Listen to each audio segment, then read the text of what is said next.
to choose the rabbit that's best for children. There's probably not a kid out there who wouldn't love a pet bunny, but rabbits and children can be a tough combination. To make the match a happy one, follow these steps. You will need a rabbit rescuer or breeder, and rabbit books, magazines, and websites for research. Step 1. Realize, first of all, that you're the one who should care for the rabbit, not your children. Kids can help with a bunny's care, but as with a dog or cat, a grown-up needs to be in charge. Step 2. Make a resolution not to consider pet store bunnies, no matter how cute they are. Rabbit rescuers and rabbit breeders have a much better sense of their animals' personalities and will spend more time helping you decide which rabbit to choose. Be aware that many rabbit rescuers and shelters won't place their bunnies in homes with young children. Step 3. Never get a rabbit on impulse. Rabbits need almost as much care as cats or dogs, so do your homework. Research bunny breeds and bunny needs in books and magazines and online. Step 4. Make a realistic assessment of your kids' personalities. If they're excitable or intensely active, a rabbit might not be a good choice right now. If they're calm and good at taking directions, a bunny should fit in well. Step 5. Look for an adult rabbit that's large and mellow, not a baby that's small and skittish. In general, bigger bunny breeds are more relaxed than dwarf breeds and less easily stressed out by busy families. Both male and female rabbits will be calmer and easier to care for if you have them spayed or neutered. Taking this step is necessary for a happy, healthy bunny. Step 6. No matter how mellow a bunny is, she won't like being picked up and carried by your kids. While you're conducting your search, remind your children that it's okay to pet a bunny, but not to pick her up. Step 7. Taking the time to find the right bunny will make her arrival much smoother. When you've located the right rabbit for your family, start preparing. Bunny-proof your home, lay in a supply of hay, and get ready for a very hoppy time.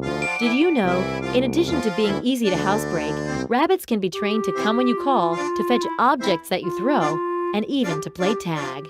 How to teach kids to behave with a rabbit. Rabbits and kids can be an iffy combo. Kids get excited, rabbits get nervous, everyone gets frustrated. But here's how everyone can have fun, bunnies included. You will need a rabbit who's ready for some kid TLC, 1 to 2 kids, a cage or crate for the rabbit, a box or hiding place inside the cage, and plenty of patience. Optional, a puppy gate or room with a door that closes, and rabbit treats, such as bits of leafy greens or small pieces of carrot. Step 1. Before you bring the bunny home, prepare your kids for the new arrival. Explain that you'll be in charge of the rabbit, but that everyone in the family will be helping to make her a happy member of the family.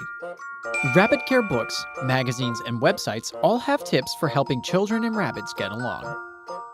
Step 2. Rabbit rule number 1 is, pet her, but don't pick her up. Kids love the idea of lugging a pet around in their arms, but rabbits don't like being carried. If scared, they may scratch or bite, and if dropped, they could get hurt. Step 3. When the rabbit first comes home, introduce her to your children while she's in her cage. Make sure there's plenty of space in the cage for the rabbit to beat or retreat into her box or hiding place whenever she feels like it. Step 4. Show your kids how to talk to the rabbit in quiet indoor voices so she'll stay calm. Step 5. Have your children offer the bunny small amounts of leafy greens or carrots as a getting acquainted trick. Remind them not to poke their fingers into the cage or they may get nipped. Step 6. To let the bunny out of her cage around children, place the cage in a room with a door you can close, or pen off an area around the cage with a puppy gate. Step 7. Have your children sit on the floor before you let the rabbit out. Leave the cage door open so she can get back in whenever she feels like it. Step 8. Sitting on the floor with your children, watch the rabbit as she explores her new surroundings. Try to keep everyone relaxed. Point out how much happier the rabbit feels when no one is chasing or following her. Always be there to keep an eye on things when the rabbit is out of her cage or pen. When the kids have friends over, leave the rabbit in her cage in a closed-off room. Step 9. If you or the kids want, you can hold small bunny treats to lure the rabbit closer. Step 10. When the rabbit approaches, show your children the best way to pet a rabbit. Gentle stroking on her head and ears. Remind them of the cardinal rule. Pet her, but don't pick her up. Most rabbits get nervous if you pat them on the back. Step 11. If and when the rabbit wants to go back into her cage for some time out, let her. Tell the kids that she needs to decide for herself when she's had enough playtime. Step 12. Repeat the bunny bonding sessions once or twice daily until everyone is comfortable. Most rabbits need at least 3 or 4 hours of daily exercise outside their cages, so your kids will have plenty of chances to interact with their new bunny buddy. Did you know? Rabbits can turn their ears in any direction. A fun thing for you and your children to watch together. How to feed your rabbit. People used to think a rabbit's diet should consist of a bowl of pellets from the pet store. Now we know better. Here's how to keep your rabbit happy and well-nourished. You will need rabbit books, magazines, and websites for research, a steady supply of feed-quality Timothy hay, a large litter box, newspapers to line the box, alfalfa-based rabbit pellets for rabbits 6 months and younger, Timothy-based rabbit pellets for rabbits 6 months and older, dark leafy greens such as chicory or dandelion, and a 1-quart water bottle. Optional, small pieces of carrot for treats, and salt or mineral blocks.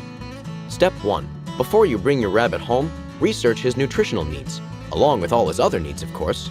Reading up-to-date rabbit books, magazines, and websites will explain rabbit nutrition in depth.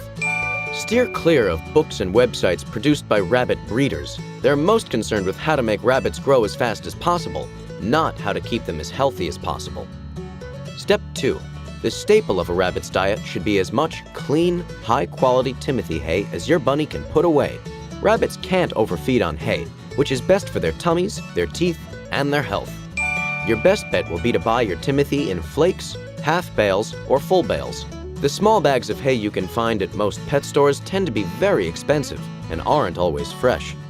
Step 3. There's no way around it. Hay makes a mess. The easiest way to keep your bunny's meal in one place is to put it into a large, high-sided litter box lined with newspaper. Step 4. Every day, give your rabbit a supply of hay that's about the same volume as his body. He needs extra to dig into and rest on. Step 5. Unfortunately, most bunnies enjoy eating and pooping at the same time, so change the hay box frequently. If the box is large enough, you can top off the existing hay with a new layer for a couple of days. Speaking of poop, large dryish droppings are a welcome sign that your bunny is getting plenty of hay. Step 6. While not an appropriate entree, pellets are a good source of vitamins and minerals. Toss a small handful on top of the hay, around 2 tablespoons for a 2 to 3 pound rabbit, and around 1/4 cup for a 5-pounder. Alfalfa-based pellets are okay for rabbits that are 6 months old or younger. After that, switch to Timothy-based pellets. These can be hard to find in pet stores, but many rabbit websites sell them. Step 7. Rabbits need fresh leafy greens every day. Use about half a cup for a rabbit that's 2 pounds or less, about 3/4 of a cup for a 3 to 5 pounder, and about a cup for a rabbit that's 5 pounds or more. Bugs Bunny may love carrots, but they contain too much sugar to be given to your rabbit regularly. Small pieces of carrots are okay for treats once in a while, though. Step 8. It's not food, of course, but while we're on the subject, make sure your rabbit has plenty of fresh water every day. Step 9. You don't need to put a salt block or mineral block in your bunny's cage, but it won't hurt if you do. Step 10. Yes, a good complete rabbit diet is more complicated than the old-fashioned bowl of pellets, but if you follow these directions, you'll be rewarded with a bright-eyed, energetic bunny companion for many happy years. Did you know? The largest rabbit on record weighed an amazing 115 pounds. How to get 2 rabbits to become friends. With a little time, you can turn a pair of rabbits into lifetime bunny buddies. You will need 2 fixed rabbits, 2 cages or pens, neutral territory such as a bathroom, newspapers, a spray bottle filled with water, 2 food bowls, 2 water bowls, and patience. Optional, a helper. Step 1. First, make sure both rabbits are spayed or neutered, which will ensure they are less aggressive and you don't end up with a whole bunny brood. Then, be patient. It may take several weeks of daily bonding sessions before the rabbits take to each other. In general, it's easiest to bond a neutered male rabbit and a spayed female, but same-sex fixed rabbits can also learn to be friends. Step 2. Put the 2 rabbits' cages or pens next to each other. The bunnies should be close enough to sit near each other, but not so close that they can nip each other through the bars. Since rabbits are territorial animals, they may mark their territories along the borders of their pens or cages. They'll calm down after they get to know each other. Step 3. Place both bunnies in neutral territory. An area of your home that neither rabbit has ever been in, like the bathroom, garage, parked car, or a hallway. Cover the neutral zone with newspaper and introduce the bunnies to each other. Usually they will sniff the area. Then, one rabbit will express dominance by mounting or nipping the other. Step 4. Let the rabbits bond for at least 20 minutes. If the rabbits start to bite each other, or if you're afraid that their fighting is getting dangerous, spray their faces with water. They may stop fighting to clean up their faces, and the distraction may keep them from fighting again. When back in their cages, give them a treat. Having a friend on hand who can help you separate the rabbits if they start fighting is also useful. Step 5. After about a week, move the bunnies' cages or pens close enough so they can sniff each other's noses, but don't let them be alone together unless you are home. Feed them at the same time so they'll get used to eating side by side. If you give one a treat, give one to the other too. Step 6. Return the rabbits to a neutral space every day for at least a week, letting them spend at least 20 minutes together and watching them carefully each time. Switch up the neutral location every couple of days. Remember that bonding may take a while. When you see one rabbit grooming the other rabbit, it's a sign that the two have grown on each other. Step 7. When the two rabbits are finally friends, start by putting them together in the same cage or pen only when you're home. Once they've shown they won't fight, they can share the cage or pen permanently. Keep 2 food bowls and 2 water bowls in their shared space so they don't quarrel.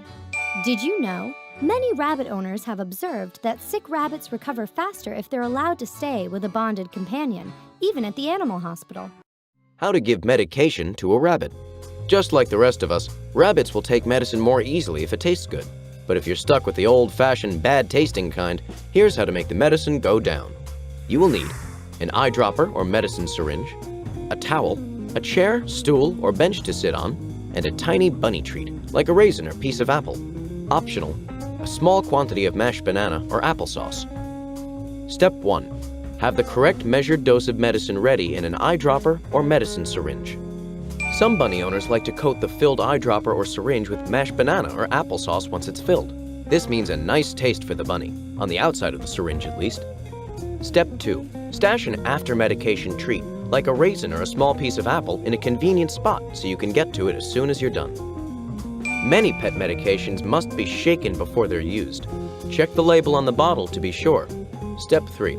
Arrange your chair, bench, or stool in the place you plan to dose Bun Bun. Since you'll probably need to give your rabbit her medication over the course of several days, leave the chair in place so she won't get suspicious every time she sees you sitting up. Step 4. Pick up the bunny as calmly as you can, speaking soothingly while you do. Wrap her tightly in the towel. Think bunny burrito, so that she can't get her legs free to kick or scramble around. Step 5. Take a seat, both of you. Sit down on the chair, stool, or bench with the bunny held firmly on your lap. Step 6. Tucking the rabbit firmly under one arm, hold her against your body. If you're right-handed, use your left arm. If you're left-handed, use your right arm. Step 7. With the hand that's holding the bunny, grip her head. Use your thumb to pry her lips open.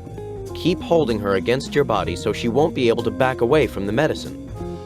Continue speaking soothingly throughout the procedure. At least it may help calm you down. Step 8. Still gripping the bunny's head and holding open her lips, use your other hand to slide the filled eyedropper or syringe into her mouth. Always slide it in from the side, where a rabbit's teeth won't get in the way. Step 9. Squirt the medicine as far back into the bunny's throat as you can. Hold her mouth closed for a few seconds. Step 10. Show the rabbit her treat before you place her carefully on the floor and remove the towel. If she's too mad to stick around, leave the treat on the floor. She'll come back for it. Step 11. It would be great if rabbits knew you were doing this all for their own good, but take heart. The treatments will soon be over, and after a few days, your bunny won't remember what you put her through. Did you know a 5-pound rabbit drinks as much water as a 20-pound dog?